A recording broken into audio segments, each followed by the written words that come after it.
মুহূর্তেই মোহভঙ্গ। গত বছর সুপার কাপ জেতার পর সমর্থকরা মাথায় করে রেখেছিলেন কার্লোস কুয়াদ্রাতকে। এবছর আইএসএল শুরুতেই চরম ব্যর্থতা, একেবারে আকাশ থেকে মাটিতে লাল হলুদ জনতার নয়নের মণি। সমর্থকরা আশায় বুক বেঁধেছিলেন, কিন্তু ছন্নছাড়া ফুটবলে কোচের উপর তারা বীতশ্রদ্ধ।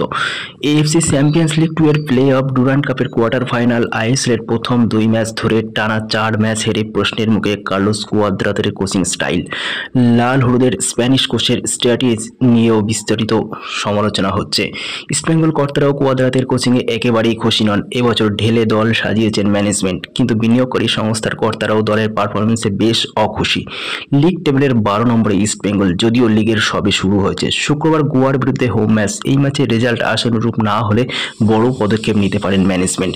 ক্লাব এবং বিনিয়োগকারী সংস্থার কর্তারা নিজেদের মধ্যে আলোচনা চালাচ্ছেন। সুপার কাপ জেতার পর কুয়াদ্রাতের মেয়াদ বাড়ানো হয়, মুহূর্তেই তাকে ছেটে ফেললে বড় অঙ্কের ক্ষতিপূরণ দিতে হবে।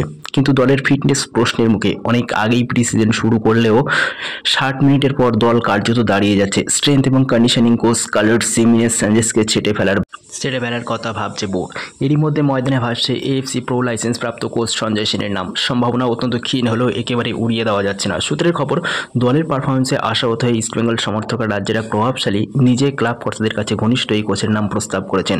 ভারতীয় ফুটবলে সঞ্জয় সেনের অবদান বিশাল। ক্লাব স্তরে মোহনবাগানকে ব্যাপক সাফল্য দিয়েছেন তিনি। সূত্রের খবর, দলের এই কঠিন সময়ে ইস্টবেঙ্গলের টেকনিক্যাল ডিরেক্টর হিসেবে সঞ্জয় সেনকে দায়িত্ব দেওয়ার কথা ভাবছে ময়দান।